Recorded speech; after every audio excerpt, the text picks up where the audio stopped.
We have a new ombudsman, and to react to that, we have on the show retired Supreme Court Associate Justice Antonio Carpio, a respected voice on constitutional law and governance. Good morning. Welcome back to Morning Matters. Good morning, Gretchen. Good morning to our viewers. Okay, first of all, your reaction to the appointment of Secretary Remulla as the new ombudsman. Do you think it was based on merit or on other considerations? Well, actually, Boying Remulla was my student in law school, and he was hardworking and came to class always prepared. And he carried that work ethic in the DOJ. You can see that in his investigation of the Sabongeros killings and also in the flood control project. He has been pursuing these investigations with determination. So I think he will carry that same work ethic in the ombudsman. And he comes to the ombudsman at a very critical juncture in our history because the people is losing faith in all institutions of government because of the massive corruption as shown in the flood control project scam. No? And so he is in a position to reverse the tide. It's a unique position. If he performs his duties well, he investigates, he leads, he pursues, he prosecutes everybody based on the evidence without any selective prosecution, without any discrimination, then he just might turn the tide. He just might restore faith in the government because the people really is losing faith in all institutions of the government today. He does not come to this office without controversy, though. We do know he did sign off on the handing over of the former president to the ICC, then to The Hague, right? And which was the case that was filed upon the ombudsman. Pero yun nga, katanungan ng lahat, ano na po nangyari doon? He is one of the most loyal soldiers of the president, which does not make a surprise with this decision. But others would say, how do we begin to trust this office if he has been a controversial choice, a polarizing personality in politics? Well, in the putting in the plane former President Duterte and sending him to The Hague, he used as basis an existing law that the government can choose, since we are no longer a member of the ICC, there's a law which says that the government can choose whether to turn over a person accused of crimes against humanity, turn him over to an international tribunal or prosecute him here. And the decision was to turn him over. So there was basis to do that under the law. People may not like it, but there is a ground for that under the law. And that was questioned before the Supreme Court, and the Supreme Court did not issue a TRO. So it's controversial in the sense that it could have gone either way, but that was a decision also anchored on the law. And on the fact that he is very close to the president, well, that's natural. We have to. That's why the people must be very vigilant. Must watch every move of the ombudsman. That's why I'm saying the big question now is, can he prosecute without discrimination, without selective prosecution? Because people will say that he will only prosecute the political opponents of the administration. But we will be watching that. And he knows that if he does that, this will backfire not only on him but on the president. That's why I'm sure he understands that that will destroy his image, that will destroy the president also. So he has to prosecute everybody and prosecute based on the evidence. Wherever the evidence leads him, then he goes there. So that we will be watching. But isn't his choice and his being in this office also a matter of political survival, given the events happening now with a possible Vice President Sara Duterte presidency in 2028, which Senator Amy Marcos has brought up herself, that this was done to prevent or stop Sara Duterte from running.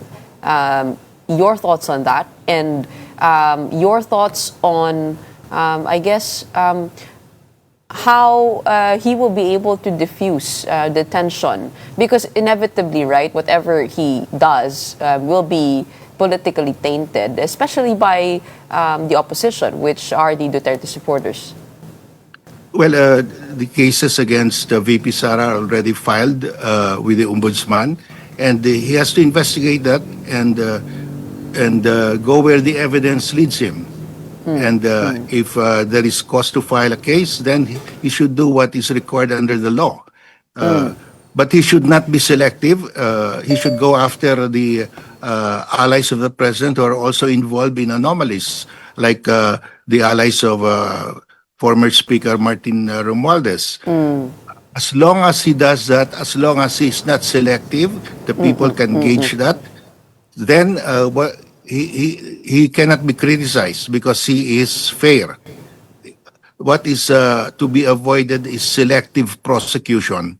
He should prosecute everybody based on the evidence. And with that, the people will support him. So if you say that, oh, he will go after the vice president or somebody else, well and good, let him go after based on the evidence, but it should not be selective. He should also go after allies of the president who have cases before him and where the evidence is strong.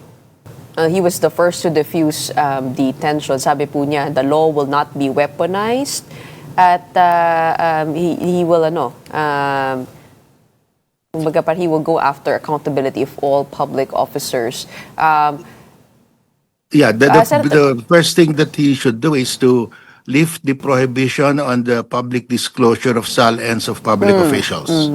Because that's the number one thing that will turn the tide on transparency, because the previous ombudsman refused to make public the SALNs of public officials. Of course, you have to block out certain private information which are not material, like the address of the people, the names of children. But otherwise, anything that has to do with the state assets and liabilities must be disclosed. And I want to go to the Judicial Bar Council, because Senator Amy Marcos turn the attention that way. Sabi niya, kailangan tingnan na rin o pangalagaan kung sino magiging parte nito. Sino po ba yung Judicial Bar Council? Who makes that body up? Are they appointed and by whom? Yes, the membership is laid out in the Constitution. The Chief Justice automatically is the chair. And then you have one representative from Congress. The House and the Senate take turns, and in filling up this representative, you have a representative from the law faculty, from the professors appointed by the president. You have a representative from the IBP, appointed by the president upon recommendation of the IBP. And you have a representative from the retired justices and judges, appointed also by the president. So the membership is very clear. And they have a term of 4 years now, but they may be reappointed. Elected by, based po dun sa sa mga grupo po nila? Yeah, based on the provision of the Constitution. All right. Okay. Now let's go to what the Constitution says on the Ombudsman's role. Help us understand the powers of this Ombudsman. You were the one who says that this is a unique office. It is not part of the executive, legislative, and the judiciary. So ano po ang niya, ang papel po niya, at ano po yung lawak ng kanyang kapangyarihan? Well, I call the Office of the Ombudsman the second most powerful office in the Philippine government. It's constitutionally created. It's independent, financially autonomous, and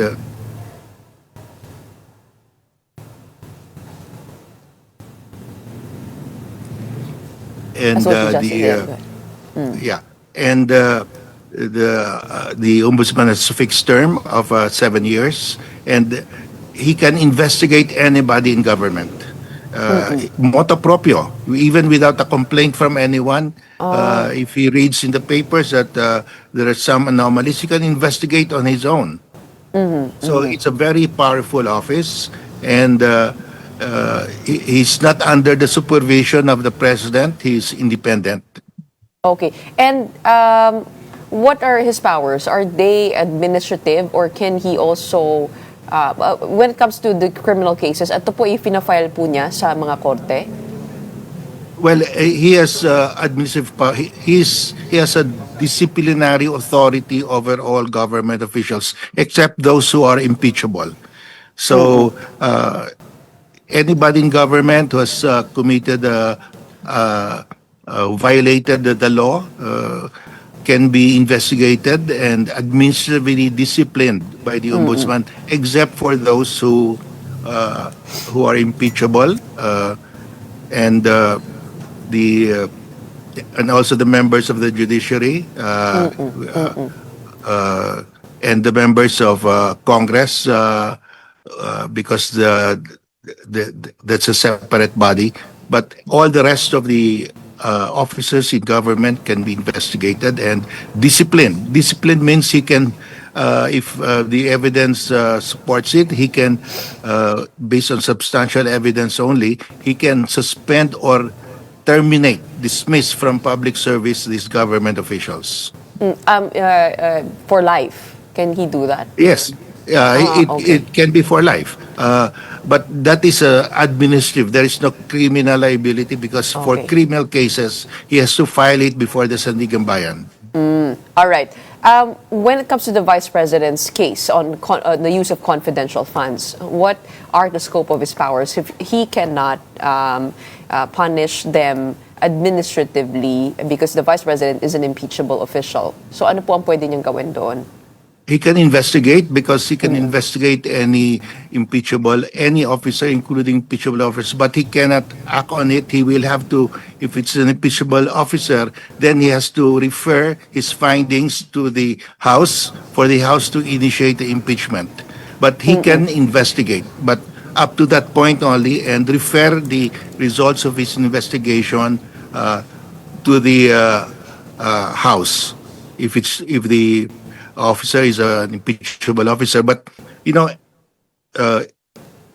all public officers, all public employees file their statement of assets and liabilities. And in the statement of assets and liabilities, there's a statement there that the government official signing that SALN authorizes the ombudsman to verify the assets and liabilities with any appropriate government agency. And that appropriate government agency includes the Anti-Money Laundering Council. So the ombudsman is authorized to get the bank records of any public official with stored in the files of the Anti-Money Laundering Council. That is a very powerful tool.